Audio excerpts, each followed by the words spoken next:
All right, guys, we got a new section to the America Happens website called the Whistleblowers Forum, where you could go on there and anonymously or using your name post anything that you want and contact other whistleblowers to talk about what's really going on out there. All right, so we're here with the second part of this interview. How you doing, sir?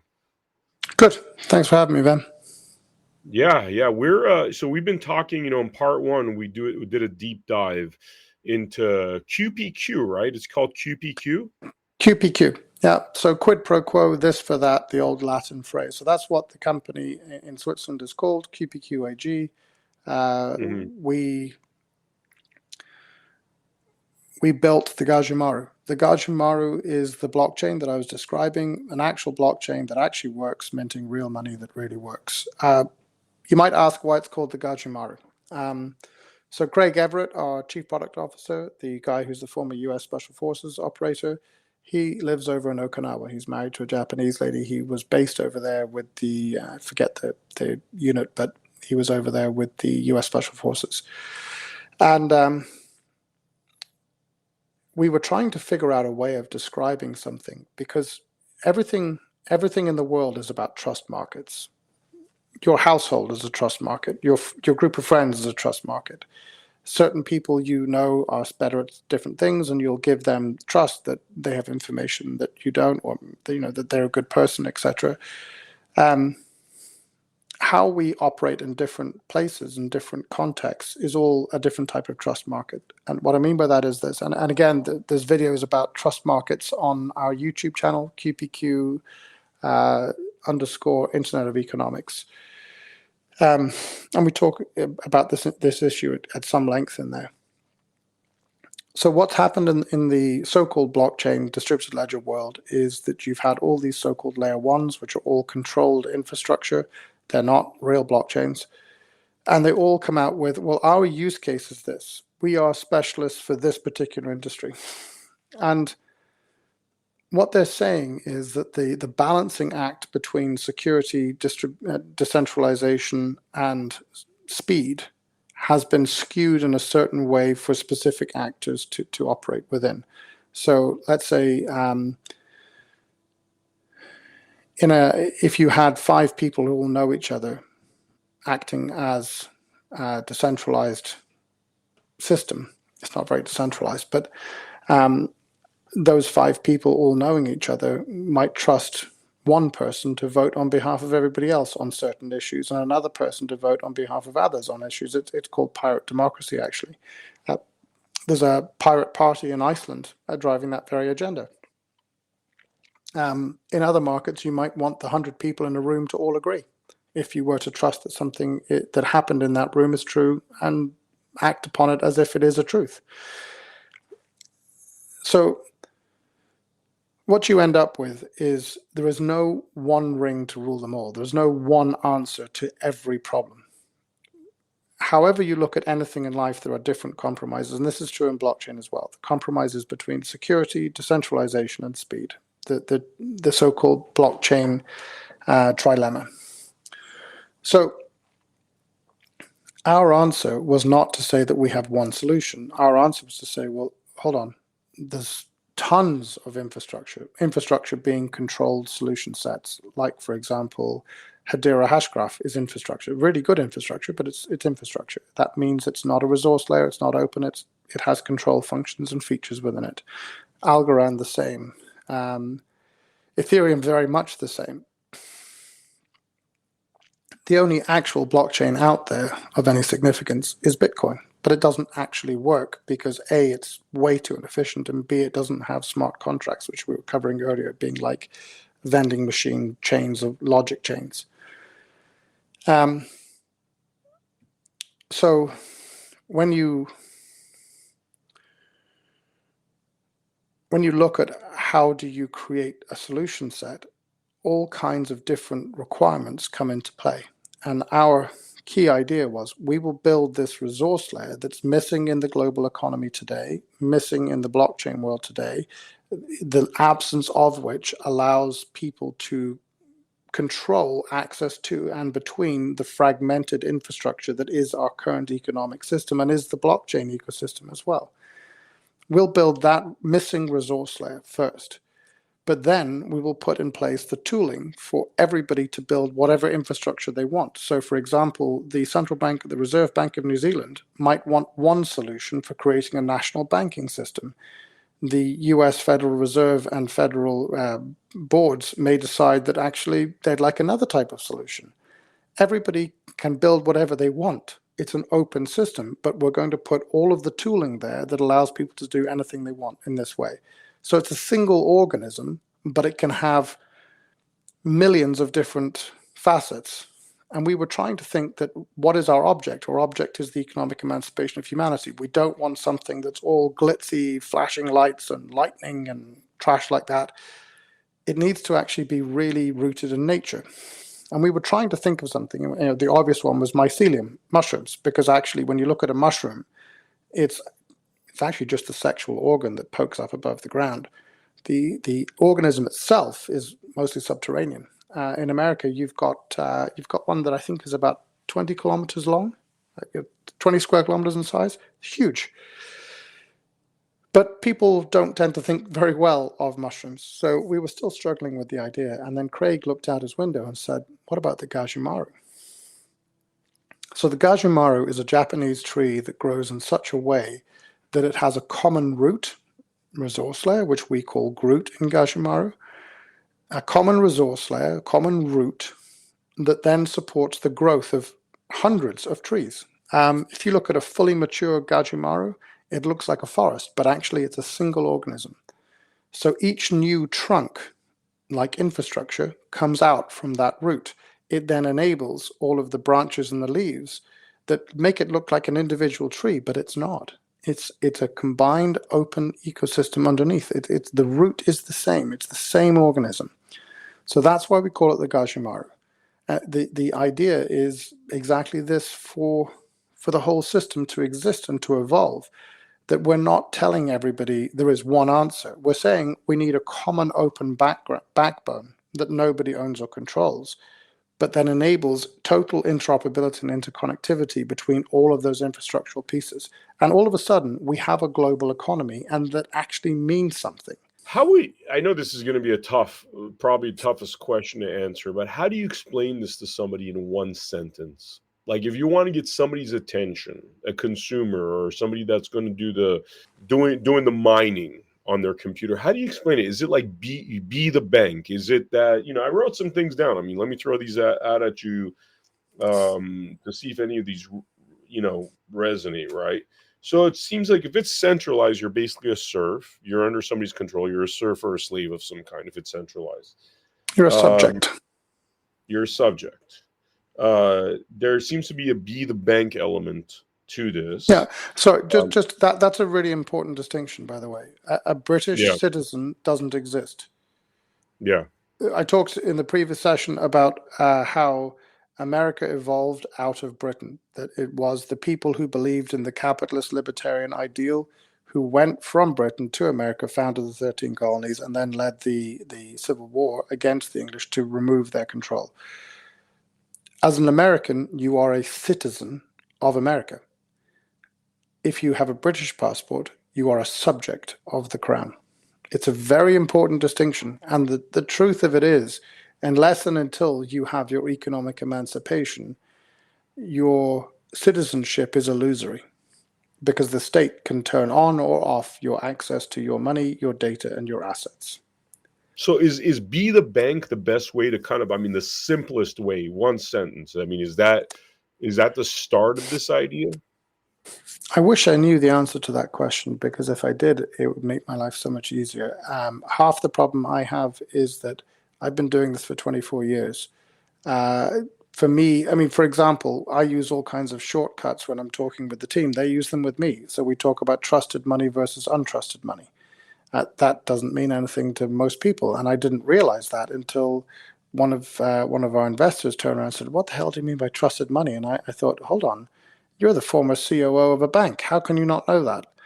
And it dawned upon me that actually, like in many industries, people use shortcut language that can mean a whole myriad of things, and they assume that everyone else knows what they're talking about, and they don't. And it's really hard when you've had your nose right up against the forest, against the tree to see the forest. Be the bank? No, probably not really, because what did banking evolve from? Banking evolved. So in the era of the Roman Empire, we had the ability to trade because we trusted the Roman system, the consuls, the tribunes, etc. The people who controlled the economy essentially provided a trust seal stamp, and this is true of the Byzants and all the different empires of the ancient eras. After the fall of Rome, certainly in a Western context, the church took over that role of intermediation, being the trusted party that sat in between the transactions between people, and certainly where those people were from different villages, tribes, etc.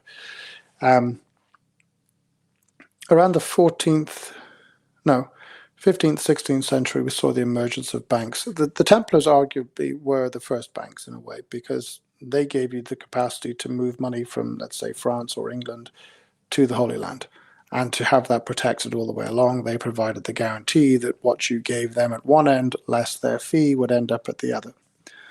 And they provided security for those deposits in Jerusalem and along the way as well. But Florence, the Medicis, etc., these were the first true bankers. And what they did was they collated people's money, and they then lent that money to other people who needed it for various purposes. It went far beyond that. I mean, those are back in the days of what's called narrow banking. Narrow banking means you have $100 in your bank, you can lend $100 to other people. In fact, you probably can't. You can probably only lend about 80, because you've got to facilitate short-term usage and money coming in and out every day as people take some out and some people deposit some. But let's say in a narrow banking model, you can lend 60 to 80% of what you have out to people in order to do other things. It means that you're going to be very careful who you lend that money to. But in a broad-based banking system, or fractional banking system actually, what can happen is the bank can have, let's say, $100 on deposit, and it can lend $1,000 to all these different people. And that way they make outsized profits. And if 20% of those bets go wrong, it's okay, because they've made so much money from the other 800 that all is good in the world. That's fractional banking. And of course, when that goes very wrong, as we saw with the global financial crisis, what then happens is central banks come in and start adding zeros to the number of dollars in circulation in order to refinance all of those lenders in the system, all of those banks in the system. And by the way, it's not just banks that get that wrong. A lot of what happened in the 2008 financial crisis actually was driven by policy from the Clintons. So they created Fannie Mac, and Freddie Mac, and they tried to push this agenda of lending money to people without any real sense of responsibility for who they were lending to. I mean, this is what we talked about earlier when I said that in Europe, there's a failure to understand the duality of risk between the borrower and the lender. They just see the borrower as being the bad guy. In America, because you're a more capitalist system, you see both pieces of risk. But in the inverse to what was happening in Europe, America, basically through Fannie Mae and Freddie Mac, decided that the best thing was to give people money to buy their houses and fuel the economy in that way, without having any real responsibility, because nobody was really looking at whether they could pay it back or not. They were starting to blend good debts with bad debts for credit scoring. All of these kind of things were going on, and probity and prudence went out the window. And so we had jingle mail, and the entire system collapsed in on itself. And this is what we saw: massive amounts of money printing to refloat the economy. And here we are.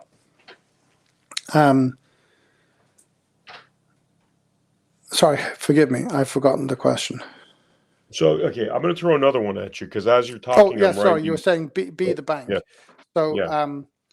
Why are we not going to say we're being the bank? Because the role of the bank has never been about this in that same way. So It's more like be free, throw off the shackles of slavery, be emancipated. And we struggle with this because on the qpq.swiss website, we actually had a version that started telling the truth.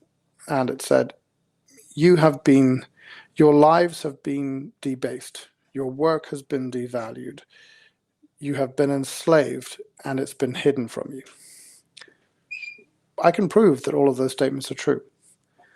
However, they're very negative. So we tried to flip them into a more positive way and express it in a sense that actually was more about hope and saying, well, look, things could be better.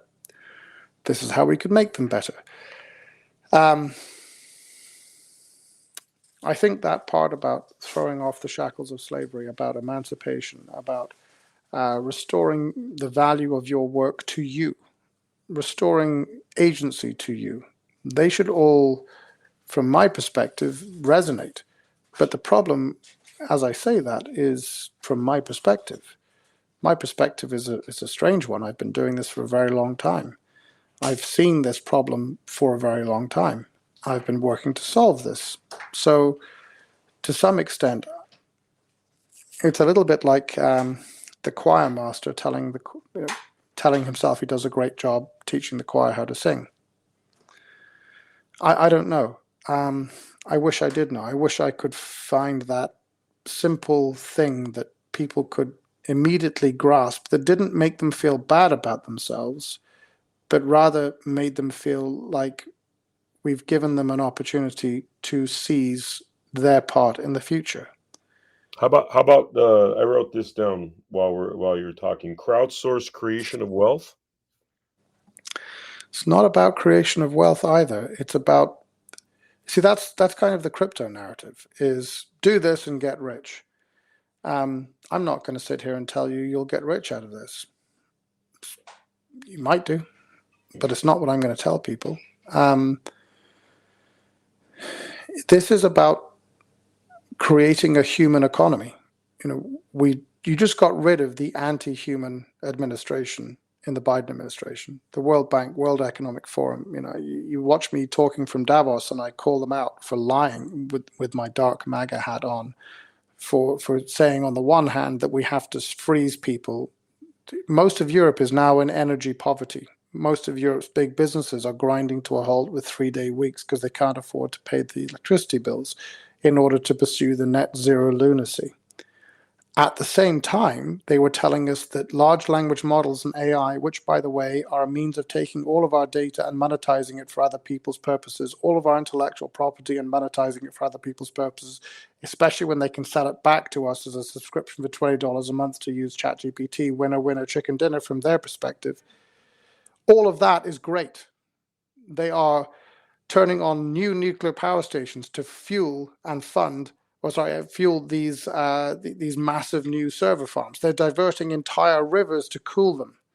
That's all okay, because large language models are the ultimate corporatist, socialist, totalitarian cabal state tool. But God forbid that you would mine real money, because that's emancipation.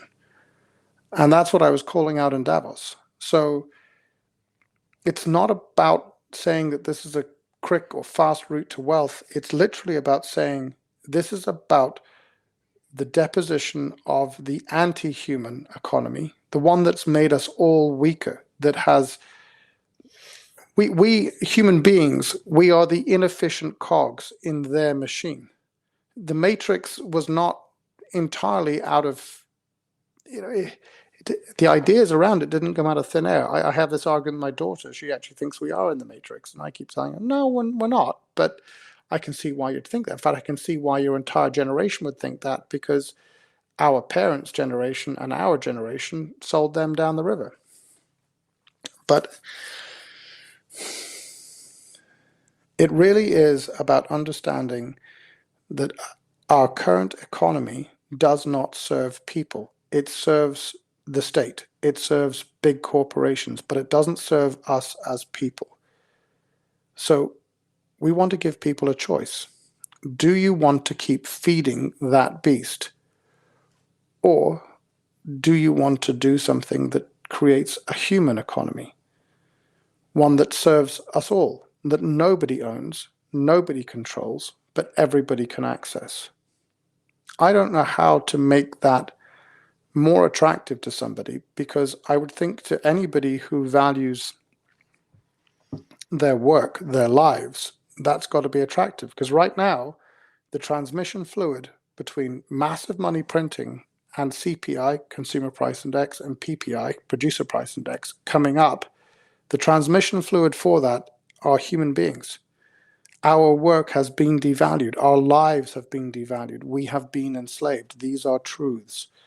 There's concepts we've talked about, by the way, like on this Blood Money podcast that I love to bring up now because, by the way, viewers, this is something really unique we're doing right here because this started off as understanding what Greg has been working on in this fantastic new system and software he has in place. And now we're trying to figure out, how do you convey this to the people? How do you communicate to the people? Because, Greg, you're a 160 IQ guy. A lot of us aren't. You know what I mean? And I think finding the simplest way of communicating this, one of the things that resonated to me in terms of an attention-grabbing statement is the financial emancipation of humanity. Economic emancipation. Economic. Financial is narrow. Economic, yeah. Economic emancipation of humanity. Mm-hmm. Can I give you another exercise? Well, let me read out what we put on the website Sure. in the final version. So we talked about why, how, what, who, right? And we said why. Every human being is worth more. We all deserve more. Our current economic systems are archaic. They don't serve us, the people. It's time to change this. Our life's work has been to create an alternative. Hope. How? We're deploying an actual blockchain that actually works. We're putting the currency back into crypto. It's a starting point, not an end. What? A distributed economic model that actually works for everyone, that nobody owns or controls. We call it the Internet of Economics. Who? You, us, everyone, everywhere. Together, we can restore the value of your life, your work, your future. Let's roll. Now that kind of shows our age as well, because Let's Roll is only really relevant to people who were around in 9/11. Yeah. Well, we could bring that back, but so meme coins are the fatal flaw with meme coin is basically that it's centralized again, and really there's no connection nor intrinsic value. Or look, there's much worse than that. So. Okay. And sorry. By the way, one other thing I want to mention, just to get some more information regarding that particular question. You had mentioned how the U.S. government is unfortunately buying into the meme coin concept, and why this is back to the same old digital version of something centralized. So yeah, so they're much worse than that. So let's start in reverse. What's the U.S. government doing? Nothing at the moment in time. What is concerning is that there was a Trump coin that the day of I think it went out on the 18th or 19th at the ball the night before. The night before there were two, and all the insiders made a ton of money out of it. They told everybody to get into it, and all this money steamed into this thing. It went up into the billions, and so the people who got the first memes, the first instruments, could then sell them to the people who were rushing in going, oh, this is going to go to the moon, which is the favorite expression of the crypto crowd.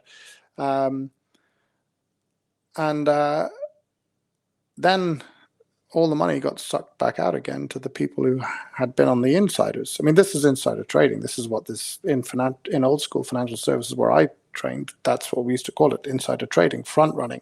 These are things that get you an orange jumpsuit and a date with Bubba. But they get away with it because it's not been properly regulated, it's not been properly done. And so I look at the people who've supported the Trump administration to get where it is.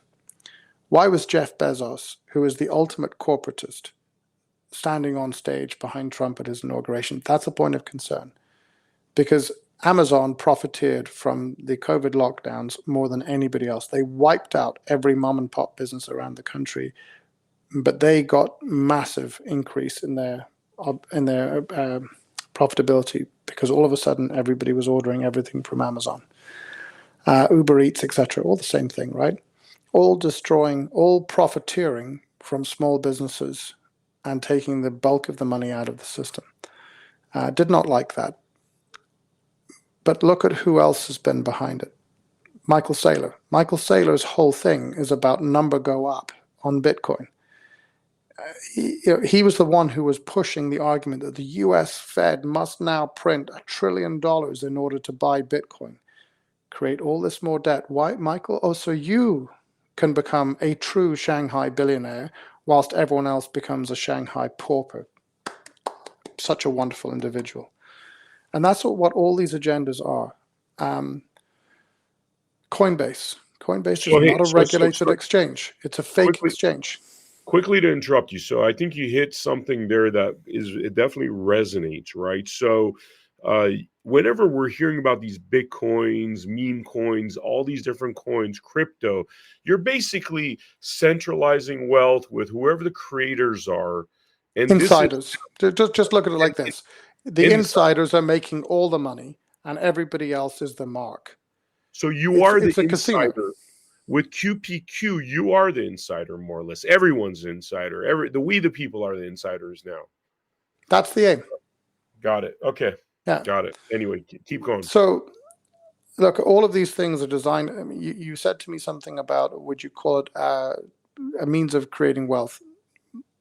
Yes and no. Yes, if you create an alternative economy, your participation in that economy is a means of deriving wealth. But that's not the object here. The object here is to create an alternative economic system that can, in time, if we do this well enough, if people come on board this in big enough numbers, this can actually be the global economy of the future. This is the white paper, the Satoshi Nakamoto's white paper, the Bitcoin white paper, was called a peer-to-peer electronic cash system. We have a slight nerd joke that the whole team are nerds. We're a little bit autistic, and either you're an economics and technical nerd, or you're a technical nerd, or you're an economics nerd if you're in the team. I'm more on the economic nerd end, not that technical. But there's a book by Daniel Graeber called The Story of Money, 5,000 Years of Debt. And the argument is essentially the counter-argument to J.P. Morgan's testimony to Congress in 1912 about what money was and what money is. And so Graeber and the modern monetary theorists pose the idea that it's just debt. It's a promise to pay. And it's okay when we have $39 trillion of debt because we're the US government and who cares? We can tax, what that basically says is we can tax the American people into the ground to pay that back if we need to. Nonsense. But anyway, that's a whole other day's topic. So we tagline the Gajumaru at the DC event. We said that the Gaju the Gajumaru and Gaju, the currency, is the interplanetary peer-to-peer electronic cash system for the next 5,000 years or more.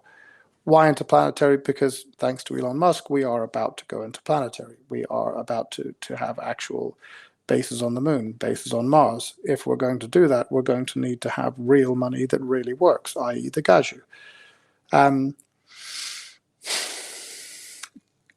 Coming back to the question of what is crypto? Crypto is basically gambling.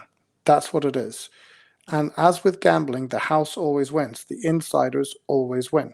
The people who are the crypto bros. I joke and I say, so if Bitcoin was the peer-to-peer electronic cash settlement or cash system, what they want to have is a peer-to-crypto bro to peer cash, electronic cash system.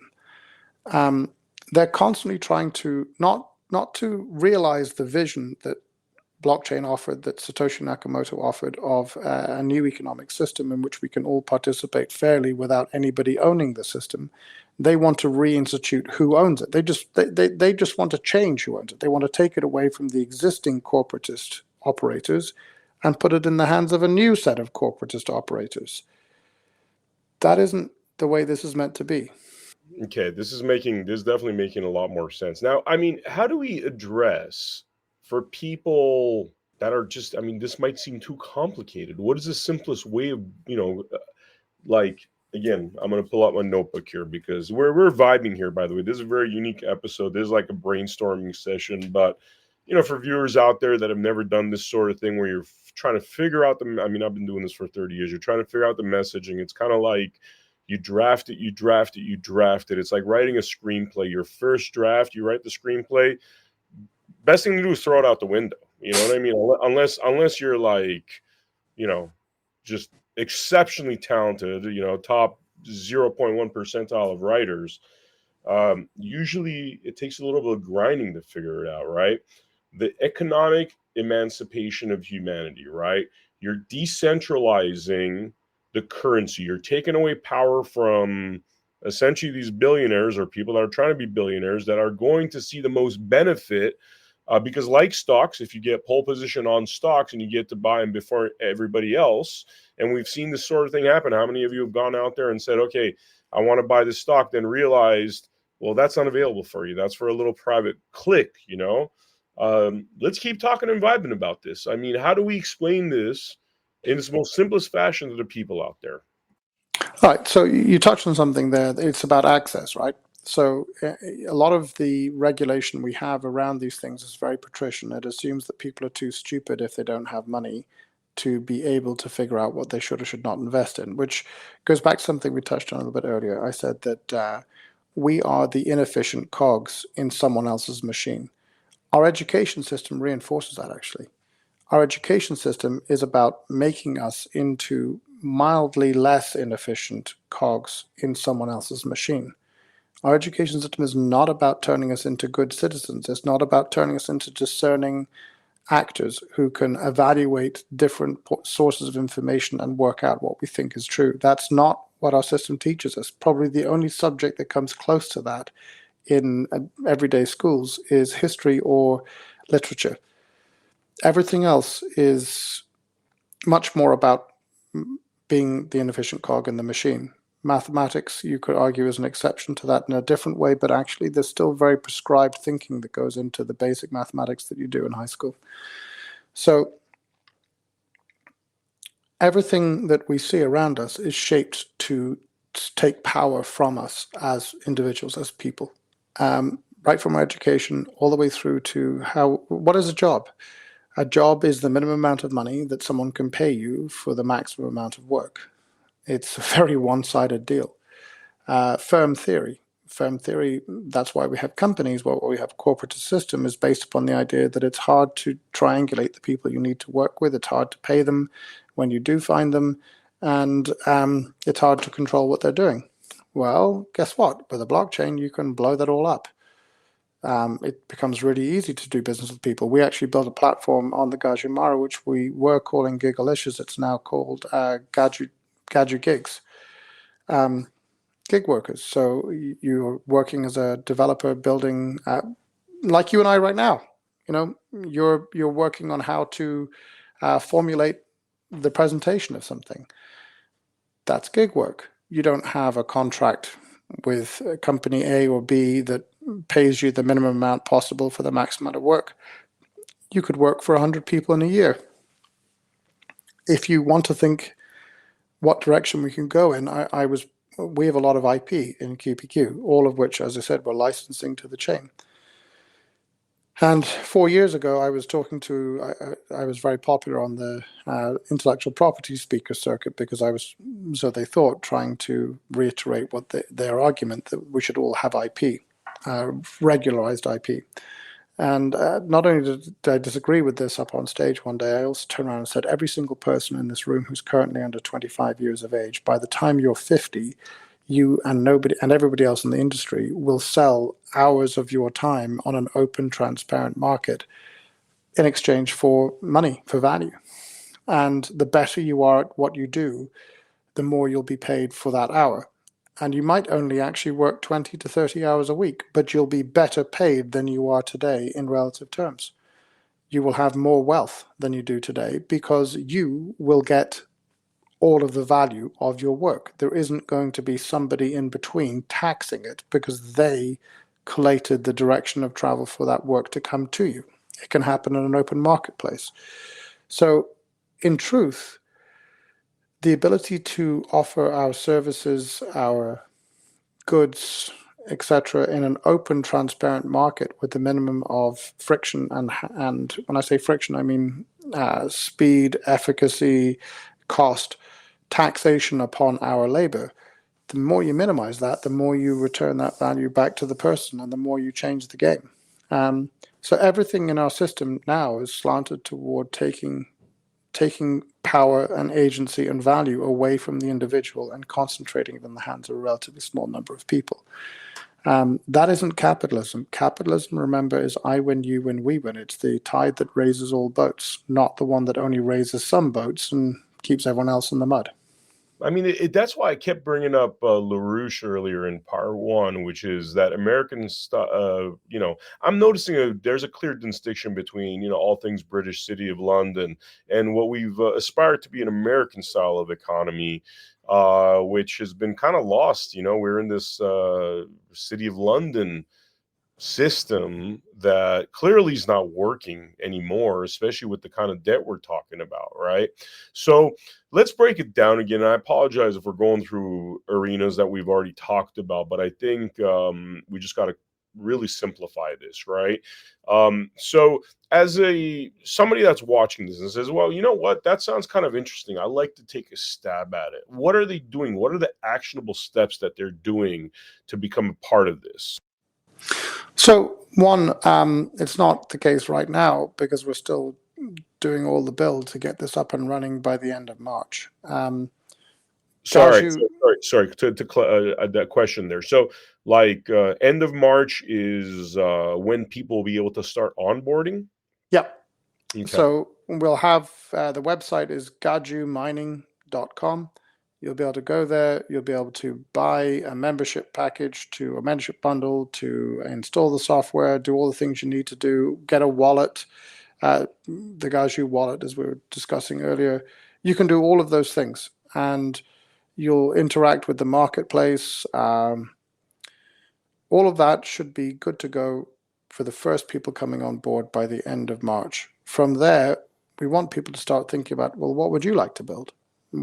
If you were thinking about this and you thought, okay, so we're creating a whole new alternative economy, which may, in fact, 5 to 25 years' time, depending upon how fast this grabs people's imagination, may actually become the cornerstone of the global economy. If you could start again, if you had a whole new economic canvas, to like this wall, to start again from scratch, what's the first thing you would build? We built a marketplace. We built a thing for making payments in stores, physical stores.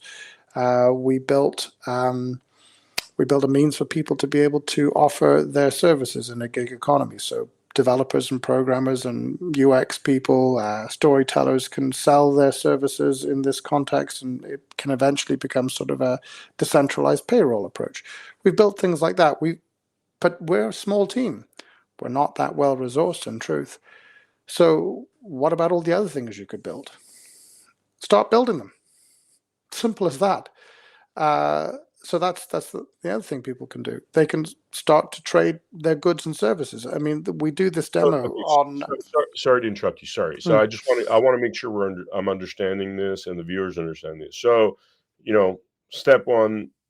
End of March comes, they buy into the software package. Now they have a computer that while they're out working and running around and having a good time, this thing's mining, right? Yep. And because it's mining, it's building value. Then you're using the value that it's building. Let's say you're like, hey, we're building value here. I sell sunglasses. You could set up a sunglass store and use that value that's being built to trade sunglasses. Yep, 100%. So, how do you value where it's at though? Like, I mean, if it just starts off, like Bitcoin, we don't. When it started, huh? We don't. You see, the thing of it is, we don't have any ability to force people to put a price on this. When I say price, I mean to think of the Gaju as $1, for example. So if you watch I was talking about the marketplace demo. We used to call it quid pro quo. Now it's going to be called Gaju Markets. GajuMarkets.com. You go there. You can sell whatever you want, goods and services. It's all in Gajus though. So in the walkthrough, the lady in Bolivia sells goat soap to the gentleman in Australia, and she sells the goat soap for $22.95, and it costs her 10 gajus to ship it to the guy in Australia. So the total price in the end is $32.95 that the guy in Australia pays to the lady in Bolivia. There's actually an even older demo on YouTube, on the YouTube channel. And people thought we faked it because it all happened so fast. It happened in 3 seconds or less, that all of the transaction occurred between a guy in Japan and another guy in Sweden. In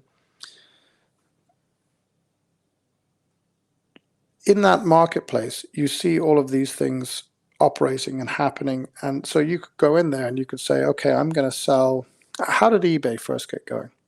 The way it worked was people didn't mind the fact that they were being charged 30 to 40% of what they sold by eBay and PayPal collectively, because it was the old piano gathering dust in your garage. It was the statue of a prancing elephant.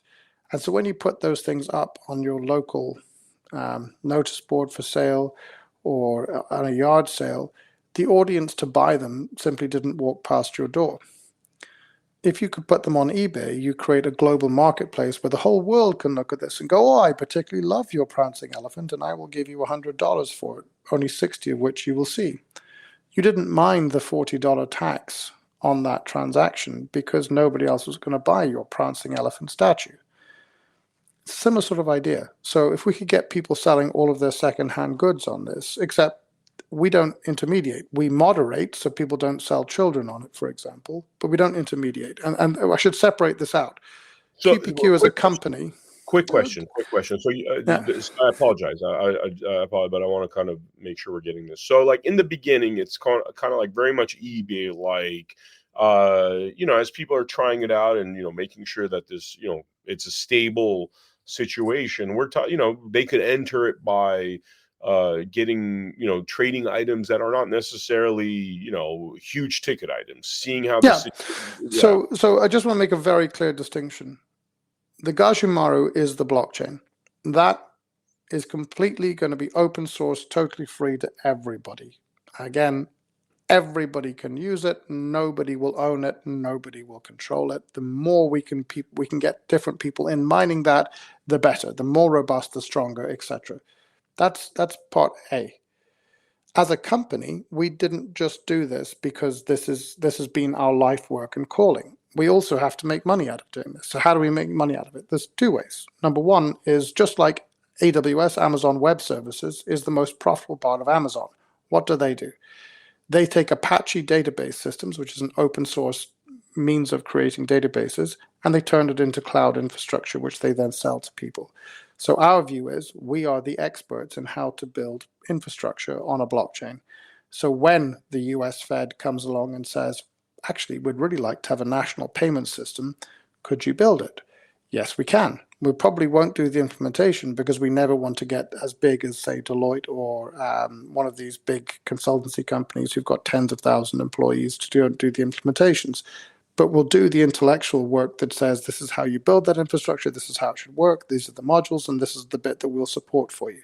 That's a very profitable business for us. Open source is free, expertise is not. The second thing we're going to do is we're going to build platforms. Now, platforms don't have to be open.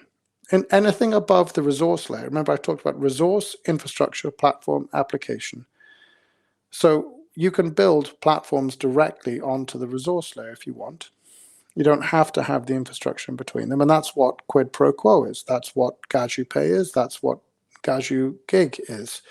They're all platforms that we've built directly onto Groot, the core resource layer at the bottom.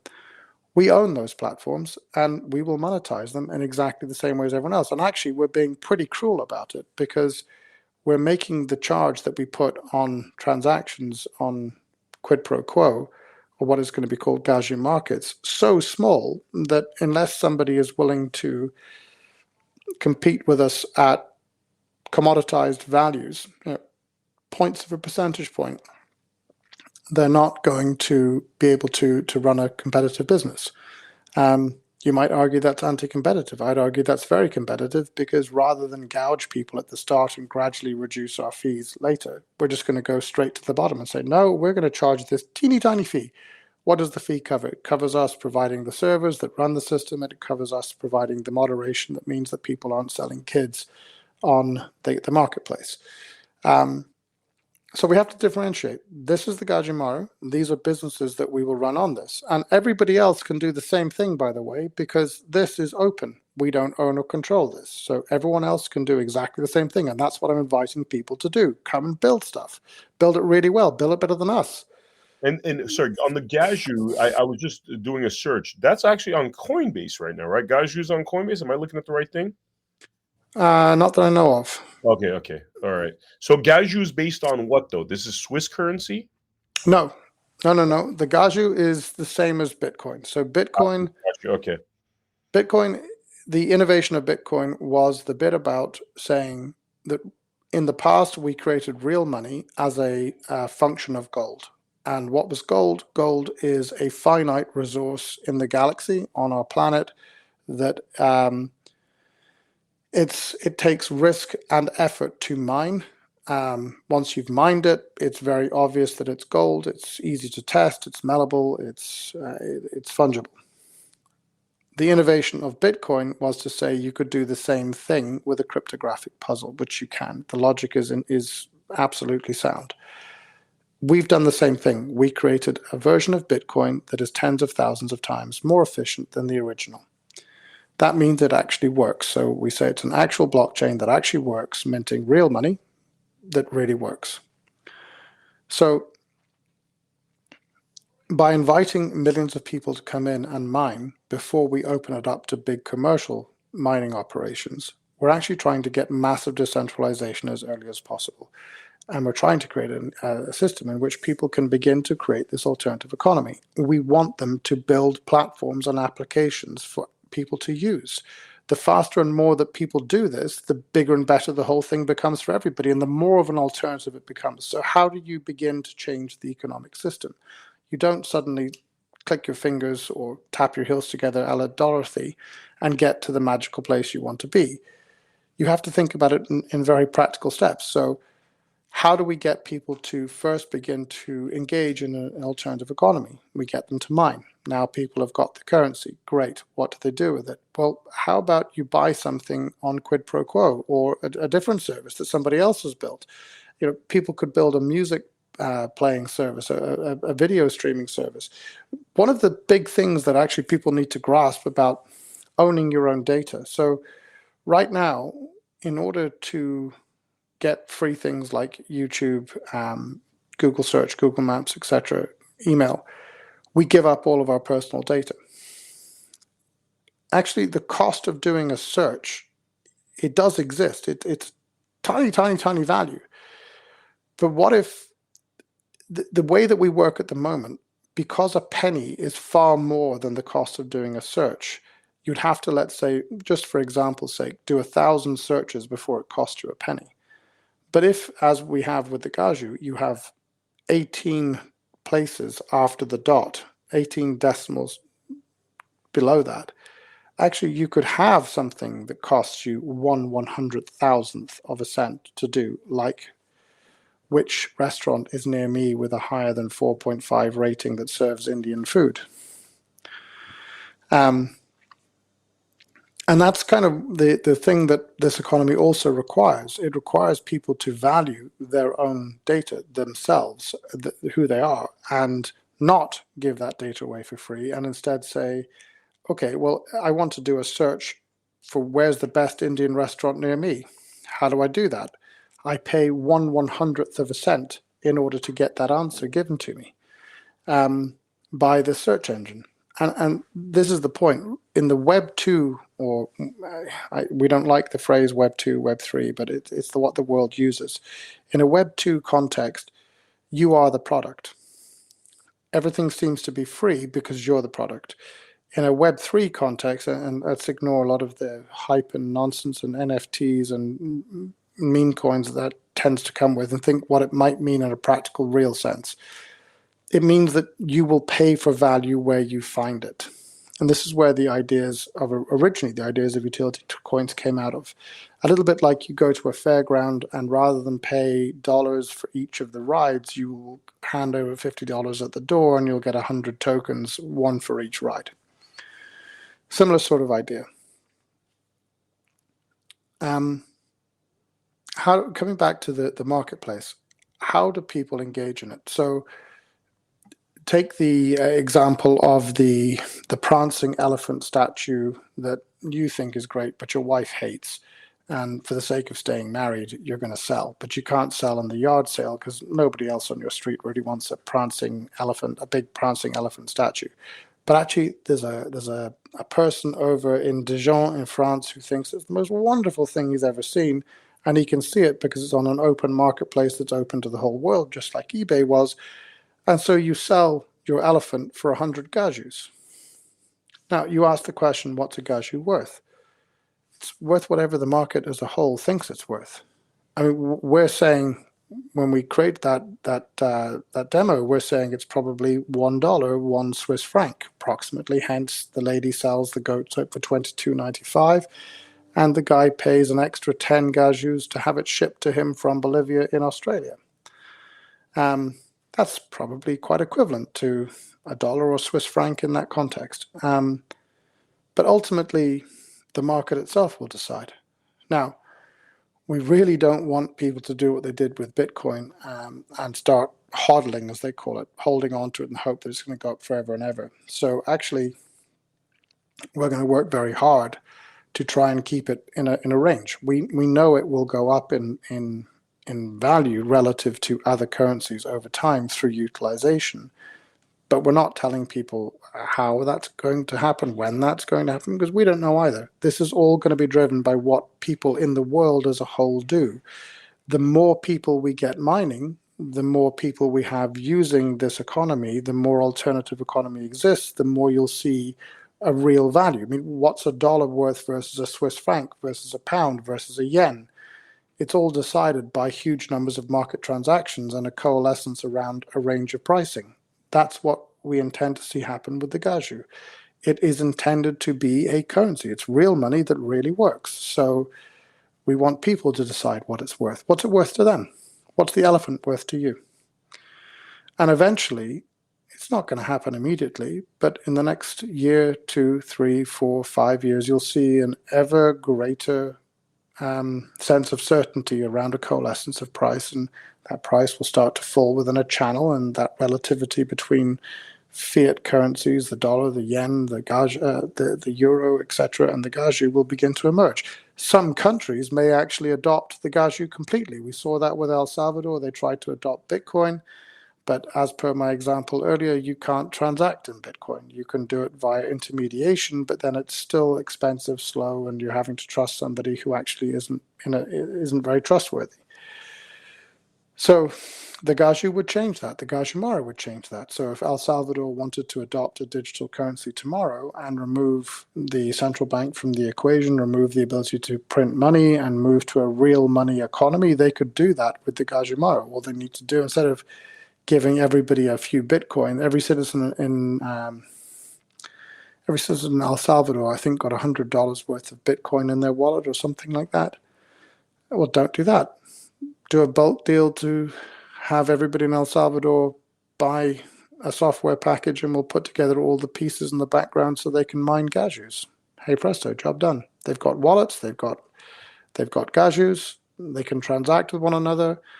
And look, the reality is, I'm not one of those people who says that there will be no US dollar, there will be no pound. Well, actually, there probably won't be a pound if they keep going the direction they're going in.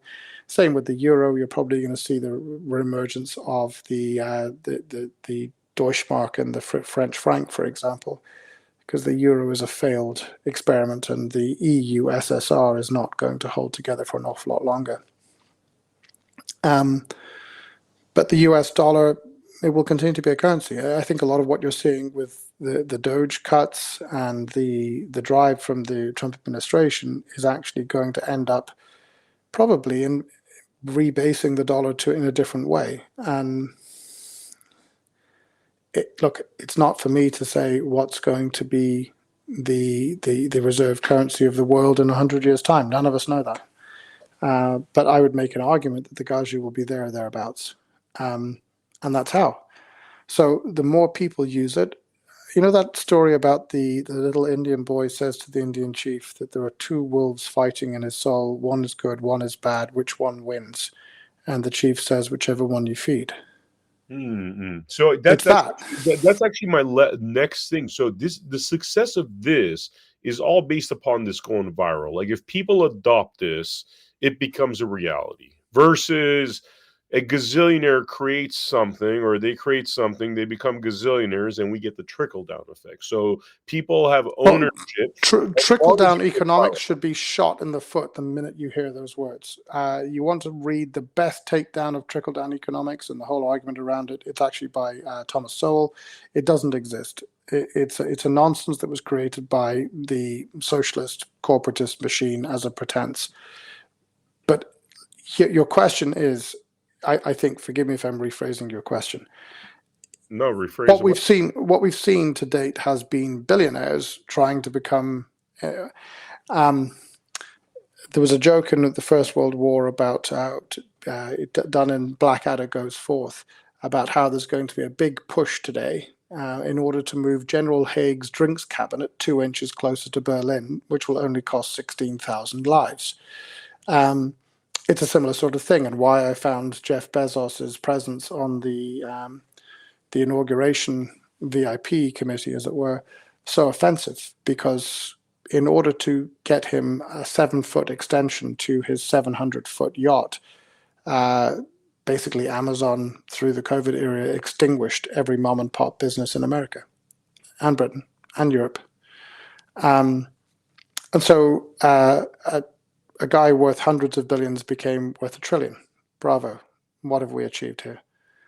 I actually had this, again, my then 10-year-old son is a great sort of voice of conscience for me. He came to one day when we were in Switzerland. He was going to this school in Switzerland, and one of the kids there was extraordinarily rich. And we all love cars. I mean, my father was an engineer. Rachel, my wife's father's an engineer. Our kids love engineering. I love engineering, total geek for it. And he came in and said, look, Dad, there's this new Ferrari. Have you ever heard of it? And I said, no, never heard of it. It doesn't exist. I think someone's just pulling your leg. And he came another day and he had a picture of said Ferrari.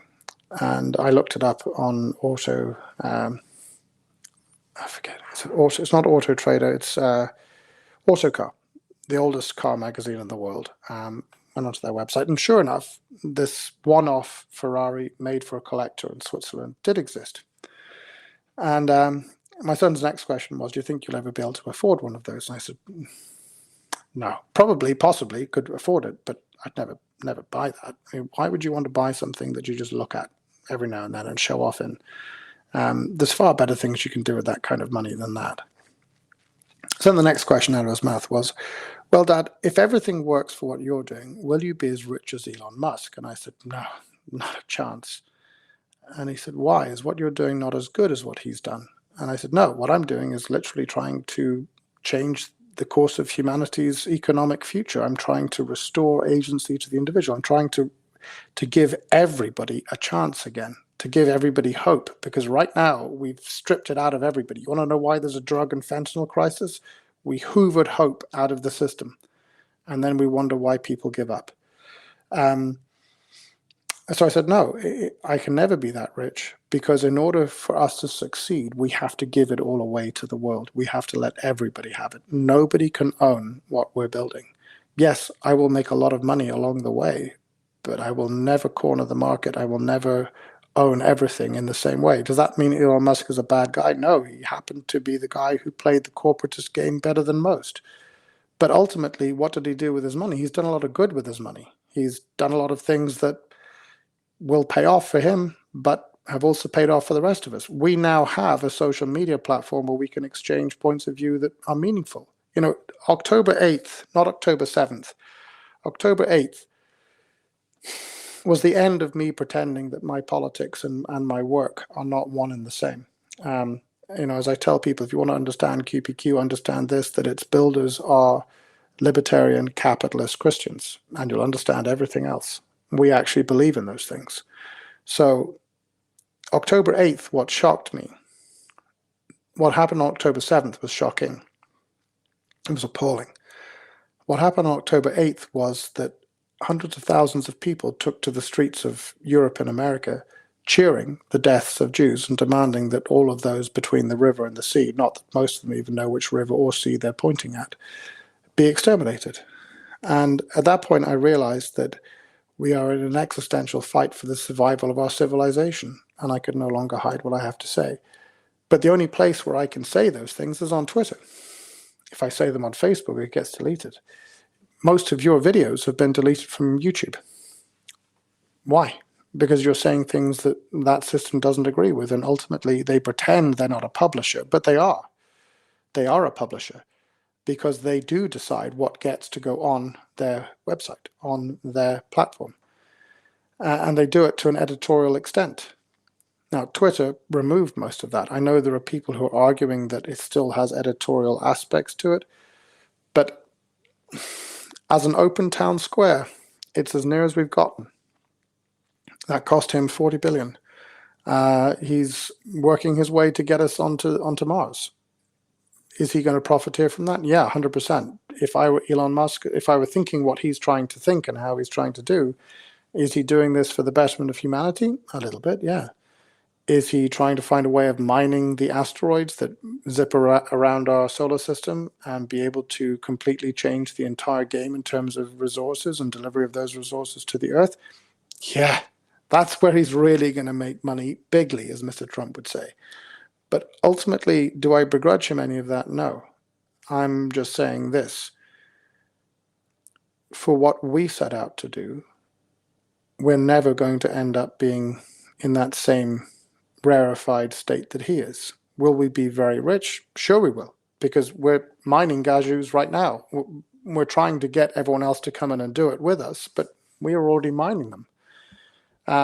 Are we going to build businesses and platforms on top of this? Yeah, we probably have a 6-month to 5-year head start on other people in terms of knowing what needs to be built and how it could be built. We don't have the bandwidth to do it all, not by a long, long stretch. But yeah, we will do very well out of this. I'm not going to pretend otherwise. But are we ever going to make the kind of outsized returns that we've seen? No. And the entire system, look, there are many, many things that we can talk about around the COVID crisis, manufactured crisis, the vaccinations or so-called vaccinations. They're not vaccinations. They were injections. Forgive me. I shouldn't misuse the phrase. We can talk about all of those things. But what did they really do? They did what the World Bank and the World Economic Forum really wanted. They crushed small, medium-sized businesses. They crushed family-owned businesses. I talked earlier about what they're doing to farming in the UK with inheritance tax, and they're making it so that farms will end up being owned by corporations. They're breaking our human connection to the land. You know, you read plenty of people saying out there, if you want to be healthy, walk on grass. Connect to the earth. But we're trying to push everybody into pods in cities and to make our lives as impersonal and broken as possible. I was relaying, sorry, this is a diversion point, but where I was staying in DC, I was relaying the story to my family of how post-apocalyptic it actually looked to us in Europe.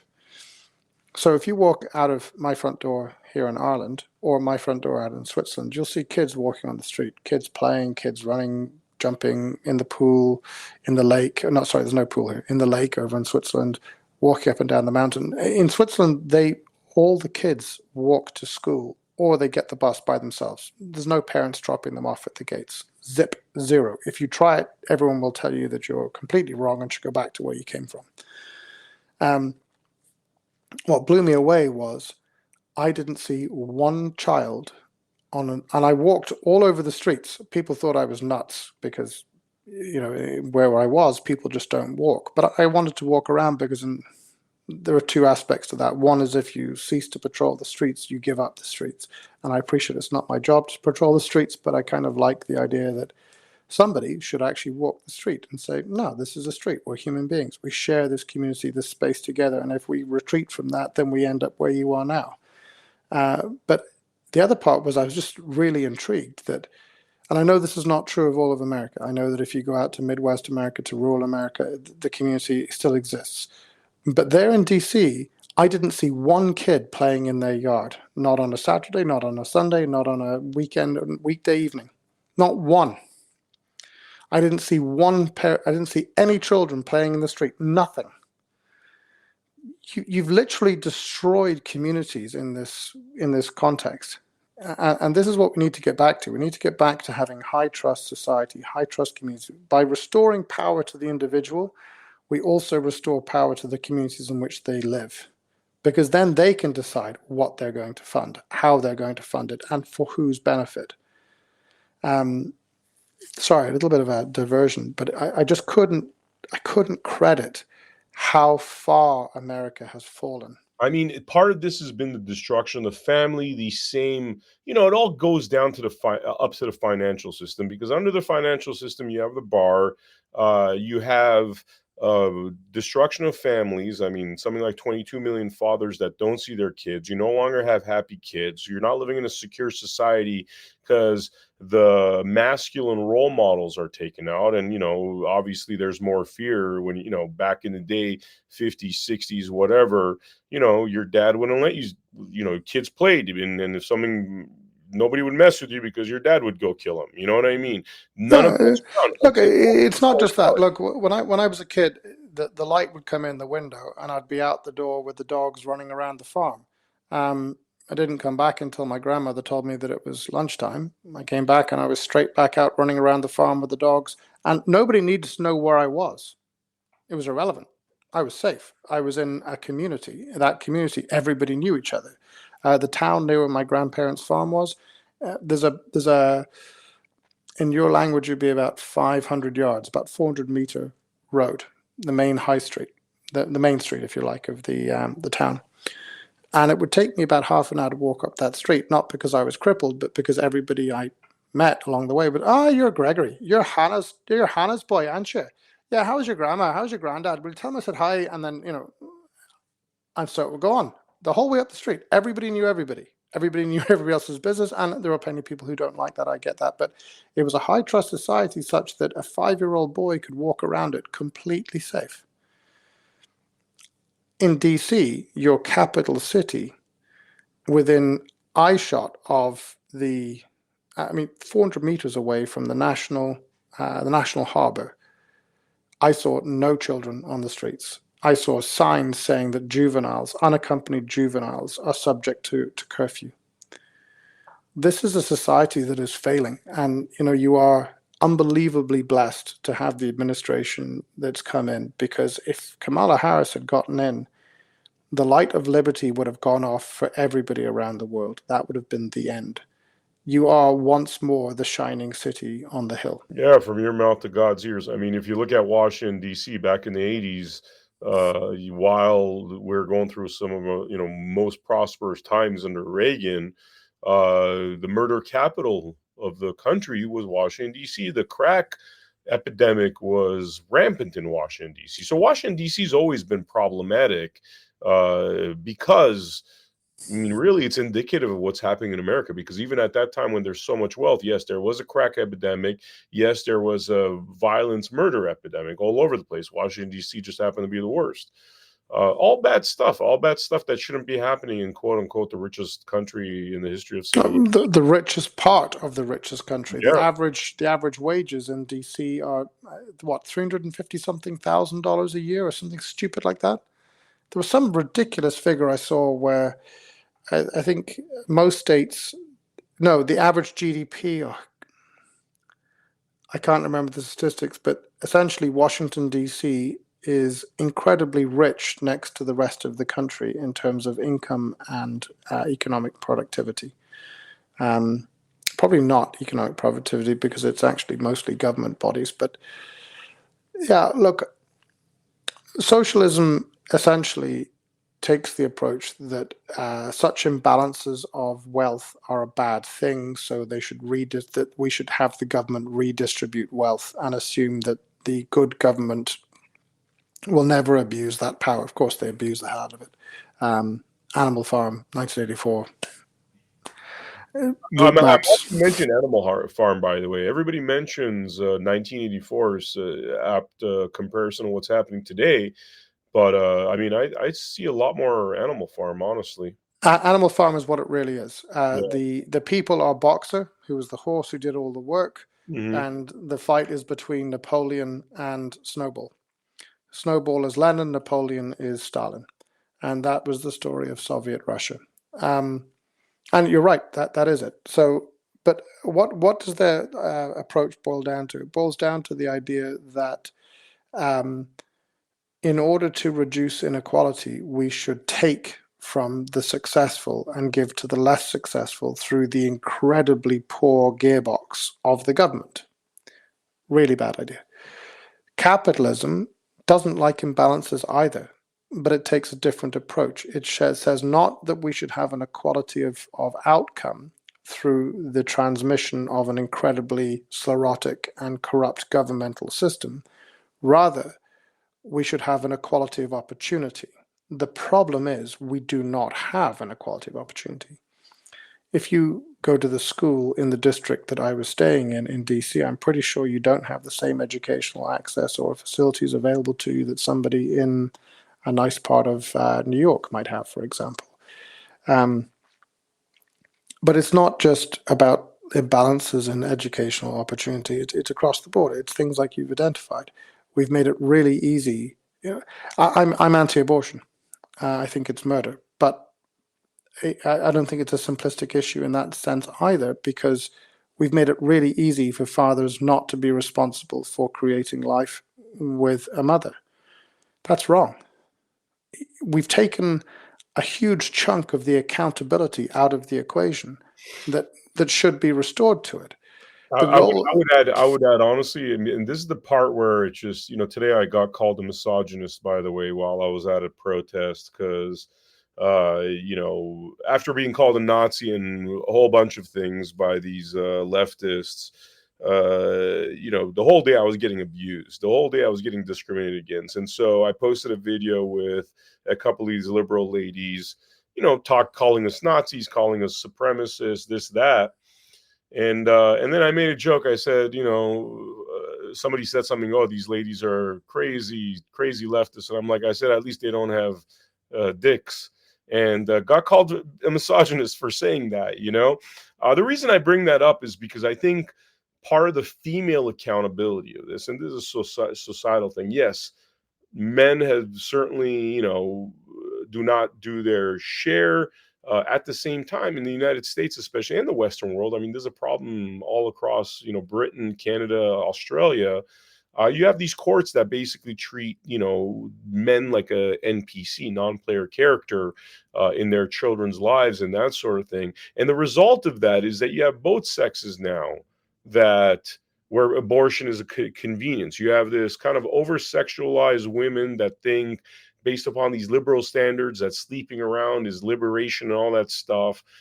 Mind you, you check in with those ladies in their 40s after they've had ridiculous body counts, and they all suffer from depression and taking, pharmaceuticals. No, it's hedonism. So, Yeah. we touched on this earlier. If you strip hope out of the people, what do you want them to do?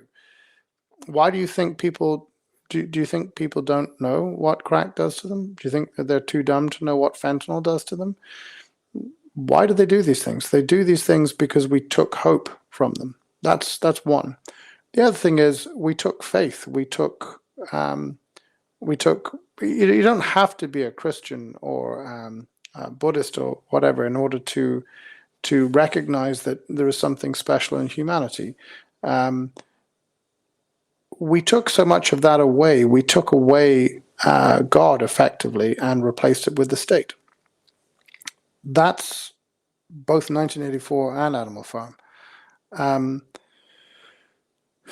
But it went deeper than that. Who is God is a path. whether you believe in God or not, all of these things are pathways that people have to explore for themselves. When I talk to my children about faith, I try very hard to keep my faith from them, because I feel that they need to have their own journey toward what their answer is. Whether that answer agrees with me or not is neither here nor there. When they begin to read more and understand more, I'm happy to debate issues with them. But as a father, I'm nervous of telling them the answer, as it were, because I don't think that's a good idea. But what we have is this state where there is no greater purpose to our lives. And I think that's obviously untrue. We know that in our hearts when we look into our own eyes in the mirror. There is something more to us than that which we perceive in the physical realm. If you strip all of those things away, if you tell people that, as the socialist, as the communist system does, dust to dust, the end, you are born and you die, and that's the totality of what your life can ever mean, then why don't you want what doesn't follow from that? What doesn't follow from that is people, the saying that a civilized society is one in which old men plant fig trees that they will never see the fig bloom on. That's true. If you look at where so many of our problems in society today come from, they come from short-termism. They come from people seeking immediate gratification. The delay of gratification is something that we've said you mustn't do because life is short. Seize the day, carpe diem, blah, blah, blah, all these things, and all driven by corporatist people who really want you to buy their crap and fill your house with it because it pays a bigger bonus for them at the end of the year. We've destroyed what used to be, most towns used to have a blacksmith, a shoemaker, a dressmaker, a suit maker. All those skills, we've been killing them off as fast as we can. Why? Who's benefited? Nobody. Nobody really. A very tiny number of people have benefited enormously, but most of us have lost out because those were, I still have tailor-made suits from my 20s, and they're still in perfect good condition. I don't fit in them anymore because I'm a little bit fatter than I used to be, but I have aspirations to one day fit in them. But they're still intact. I have shoes that are older than any of my children because they were made by a cobbler. And yes, they cost me a lot of money back in the day, but I've never had to replace them. I've never had to throw them out. Actually, if you think about it, they've probably cost me £10 for every year that I've had them. That's cheap. Why is it cheap? Because they were really good quality to begin with. Artisanal work, craftsmanship, it's worth paying for. And I appreciate people say, oh, but what about people who can't afford it? Well, they could if we started to pay people better for what they do. Why don't we? Because the corporatist system allows us not to. It allows us to make one lot of people poor so that another lot of people can add 7 feet to their 700-foot yacht. I know that's silly. It's not a 700-foot yacht that they have, but you get my point. It allows somebody to become so very infinitesimally, tinily richer that it's irrelevant, whilst making everybody else poorer. The answer to that is not socialism. It's not redistribution through the incredibly bad transmission of a highly corrupted state. The answer to that is to drop the barriers. Corporatism exists because we create barriers to trade. We create those barriers to trade through regulation. Why? Let's go back to COVID. The only people who could come up with a solution, we were told, were these monolithic pharmaceutical companies. All the people who had other ideas. I met a guy at CPAC, wonderful guy, Scott Miller. I don't know if you know who he is. He was his book is The Most Wanted Man in Washington. He and his family had to flee Washington because he was actually trying to apply science and think about how could he help his patients who were dying of COVID. And he said about actually saving people's lives. But for doing this, he was castigated and criminalized, demonized by the media. Why can't we have people competing with different answers to solve a problem? Why do we need to create such monolithic barriers to entry that nobody can come up with an idea, test it, and take it to market, and allow the market to decide? Earlier, you asked me what the value of a gaju would be, and I said, I don't know. The market will decide. That's what a capitalist will say to every question, by the way. Let the market decide. Do you pay the doctor with a medical certificate from abc.com in Kathmandu, the same as you pay the guy or the woman who qualified as a doctor in Johns Hopkins? I wouldn't. Mm-hmm. If you know which doctor trained in a proper medical institution and which one did not, do you need to have a medical council to approve that that person's doctor and this person is not? Because that's just a regulatory barrier. Now, all the answers, I'm not the one giving the answers here. If you want to know the giants that I stand on the shoulders of when I say this, it's Hayek, it's Mrs. von Mises, it's Thomas Sowell, probably the greatest economist, along with Milton Friedman of the 21st century.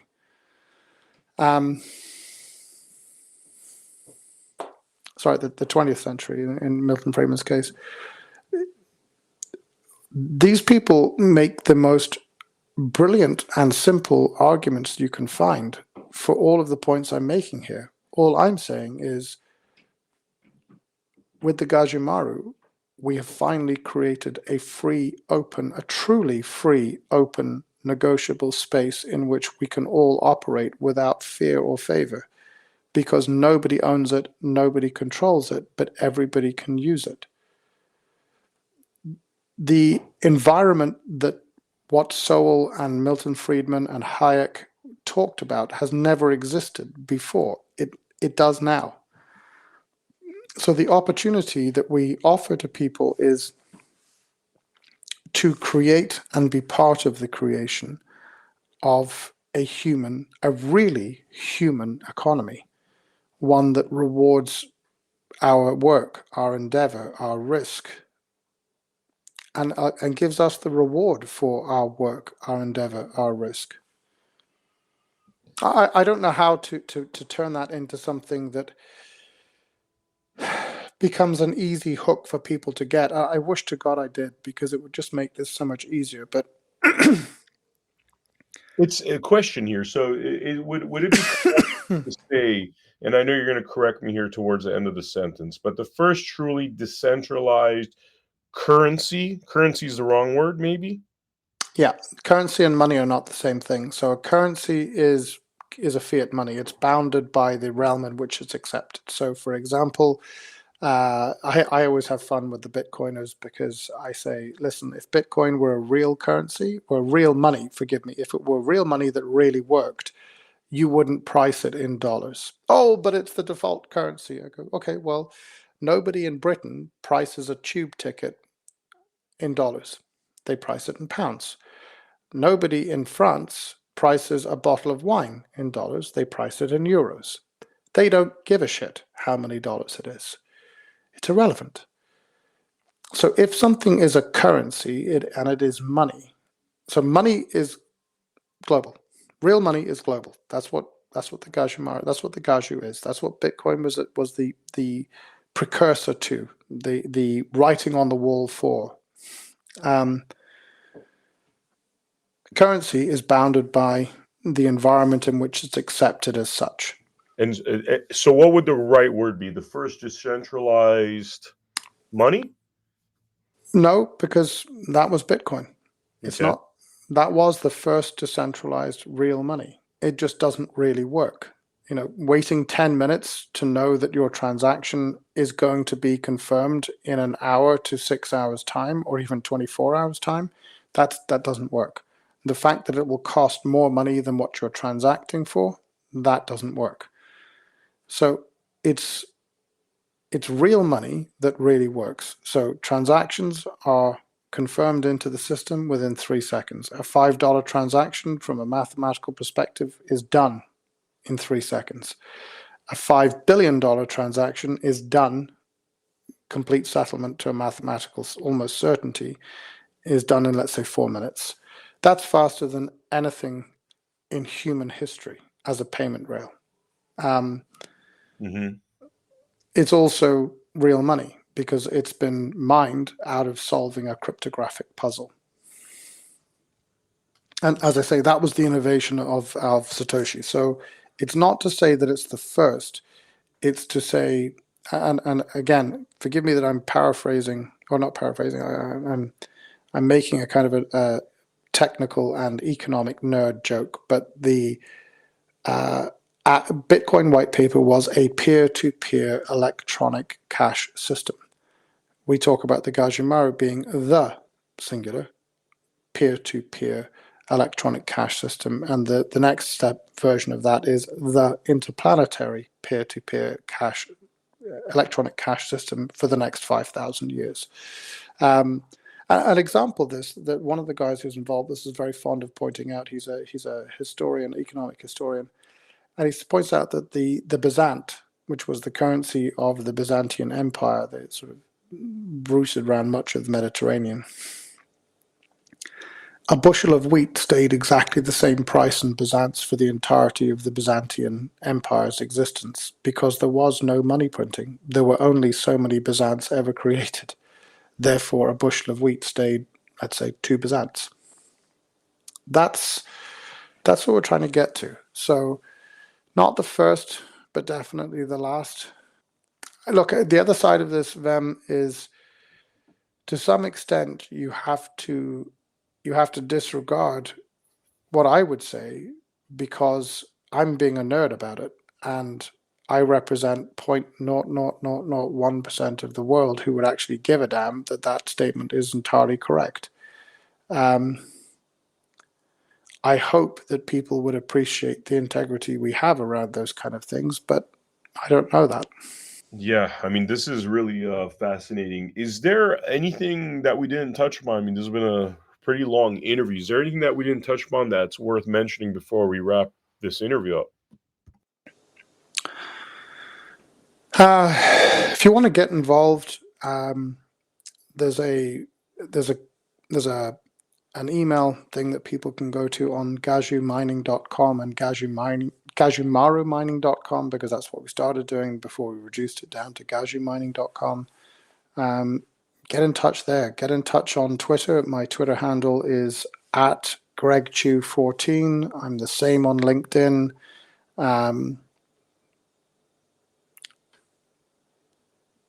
We are really praying that when we call Marco to the world, that we will hear Polo back. We have risked everything on this.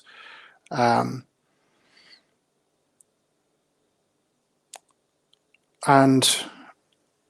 I think the journey we've been on has been one that has had a divine hand all the way through it, even in the most painful moments. The team that I'd worked with from 2017 through to 2022 at the first iteration of QPQ over in Ireland, the break from them actually allowed me to find the team I now have that are infinitesimally more capable. But the first team allowed me to shape a lot of the thinking and the thoughts.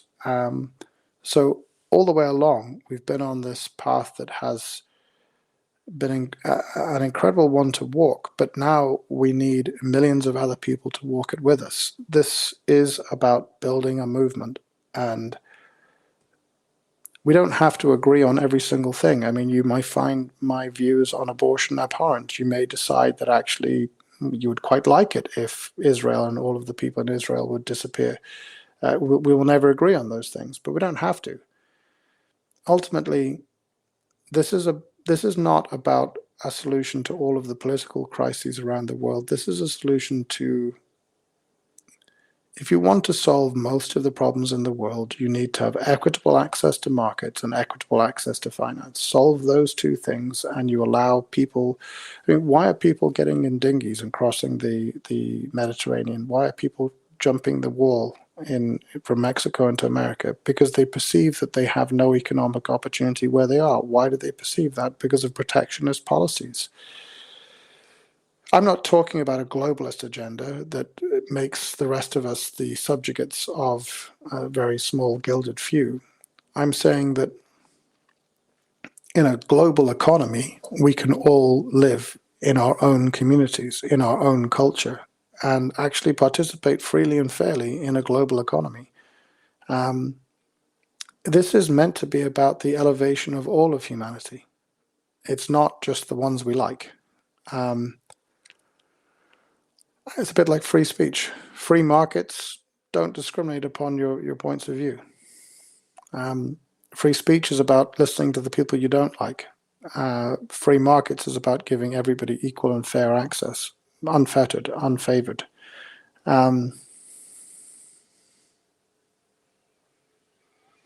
All I can say is we need your help. Man, that's a call to action right there, you know? So we're going to have all this info on the bottom in our descriptions. We're going to have a much more condensed version of what we're talking about here released soon. I suggest the viewers check in on our platform for future content as well, and we will have a condensed version of this. I mean, this sounds like something that if we could actually coalesce the energies of we the people and have them sign on to this.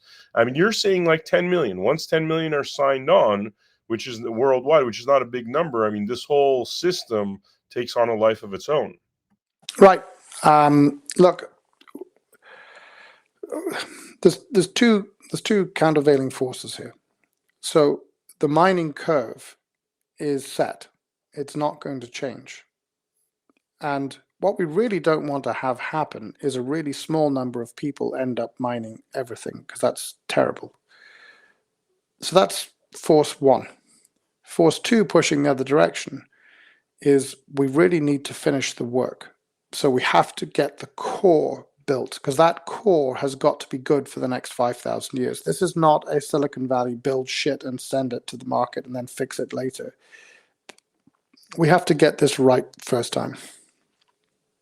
And that's why we've been doing this. I've been doing this 24 years. The guys in the team are some of the most brilliant people you'll ever meet, both as human beings as intellectual tour de force. I mean, you know the story of Frodo and Frodo's failure. Mm-hmm. You know the story of Frodo's failure? Yeah. And it was that he got to the pit, the Mount Doom, and he couldn't take the ring off and throw it into the fire.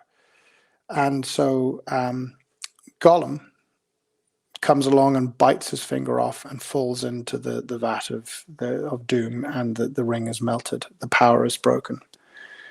And we were talking about this in the team. We have very bizarre conversations about all kinds of things, like whether or not the canonical gospel. The last one was whether or not the canonical gospels accurately reflect the Christian faith, or is it better reflected by the Gnostic gospels? And right there, I get it's communicated, because that means I've read the Gnostic gospels. Anyway, I turned around to the team and we were talking about this thing and the failure of Frodo, and I said, actually, no, that for me is proof of God. And bear in mind, J.R. Tolkien was a very religious man and a devout Catholic. I said, at the moment where he was at his weakest, where carrying the ring had almost broken him and destroyed him, such that he didn't have any strength left, God sent Gollum to save him. The fallen creature saves Frodo.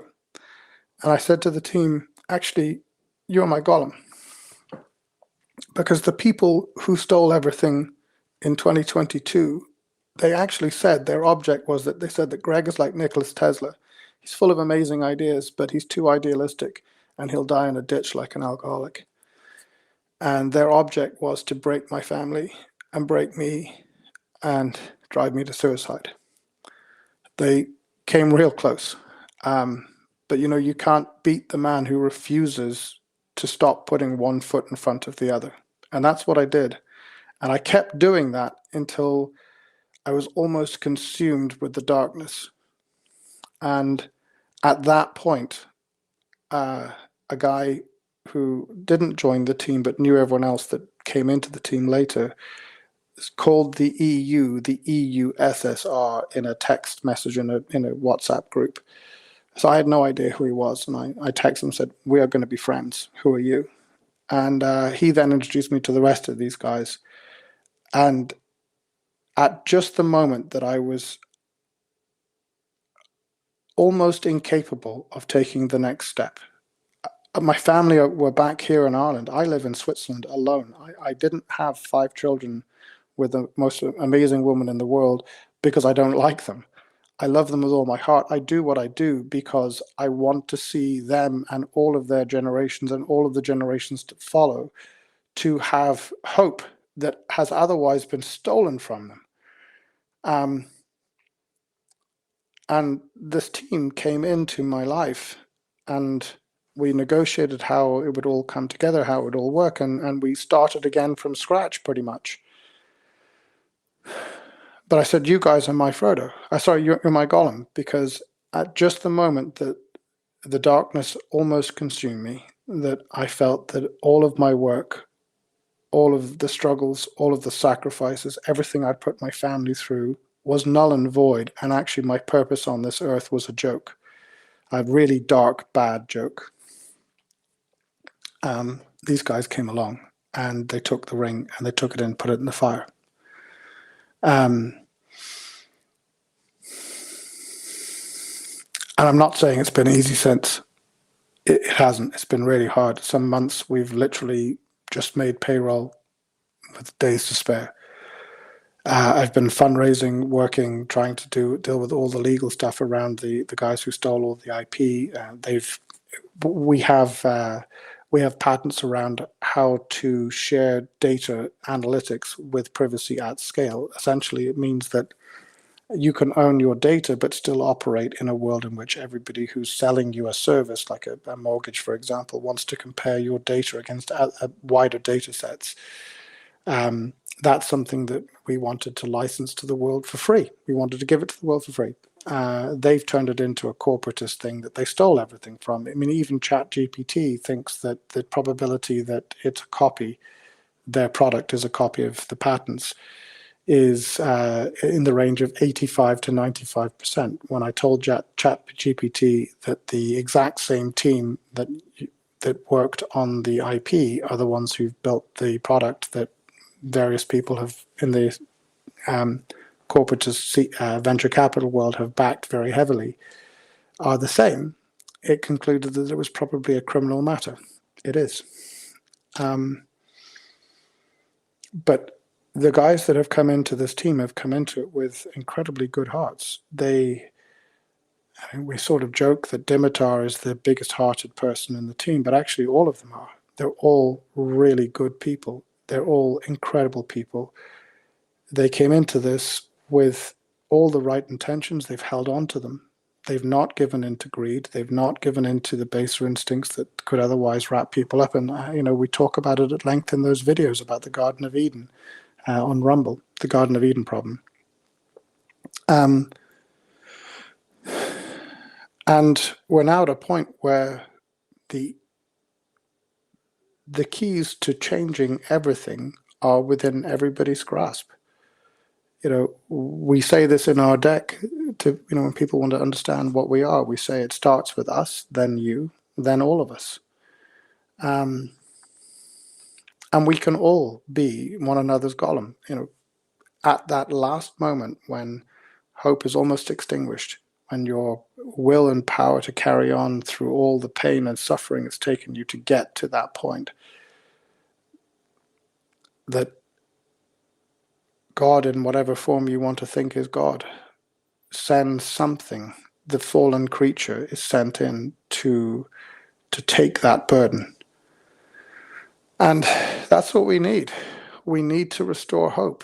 We want our kids not to be a generation of addicts, of hedonists. We want them to have better than we had. I mean, our children are the first generation in centuries not to have greater aspirations than their parents did. In fact, they're in completely retrograde because of all the things that we've been doing for the last 50, 60 years. I mean, ever since we decoupled gold from the currencies, it's just been one great big money printing fiasco. We need an alternative, and nobody ever built one before now. This is it. Every time This is a choice we're going to give the world. Every time you do business in the existing system, you're choosing to perpetuate the existing corporatist socialist machine that has turned you into a slave.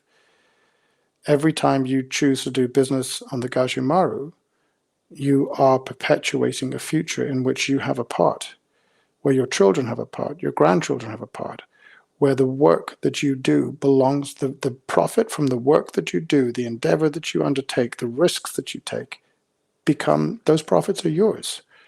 And that which you choose to give to your community is your choice. That which you choose to give to the state will ask you for permission to tax you, not vice versa.